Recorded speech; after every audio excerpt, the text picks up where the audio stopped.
ಎಳ್ಳಿಕಾಯಿ ಉಪ್ಪಿನಕಾಯಿ ಅರಿಶಿನ ಉಪ್ಪು ಸಣ್ಣಕ್ಕೆ ಈ ಥರ ಹೆಚ್ಚಬೇಕು. ಇದನ್ನು ನೆನೆಗೆ ಬಿಡಬೇಕು ಒಂದು ವಾರ 15-20 ದಿನ. ಅದ ನಂತರ ಒಗ್ಗರಣೆ ನಿಮ್ಗೆ ಎಷ್ಟು ಬೇಕೋ ಅಷ್ಟು ಹಾಕೊಂಡು ಎಣ್ಣೆ ಸಾಸಿವೆ ಮೆಂತೆ ಜೀರಿಗೆ ಎಲ್ಲ ಪೌಡರ್ ಮಾಡ್ಕೊಂಡು ತಕೊಂಡು ಬೇರೆ ಬಾಕ್ಸಿಗೆ ತಕೊಂಡು ಅದು ತಕೊಂಡು ಉಳಿದಿದ್ದು ಮಿಕ್ಕಿದ್ದೆಲ್ಲ ಫ್ರಿಜ್ಜಲ್ಲಿ ಕೆಡಲ್ಲ. ರಜಾ ಆದಾಗೆಲ್ಲ ಮುಟ್ಬಾರ್ದು. ಅದು 4 ದಿವಸ ಬಾಕ್ಸಲ್ಲಿ ಉಪ್ಪು ಅರಿಶಿನ ಪುಡಿ ಹಾಕಿ ಬಿಟ್ಟಿದ್ದೆ.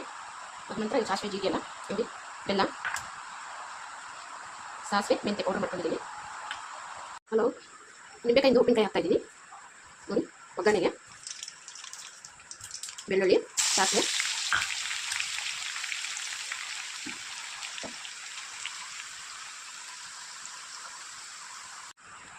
ಈಗ ಸ್ವಲ್ಪ ಹಿಂಗು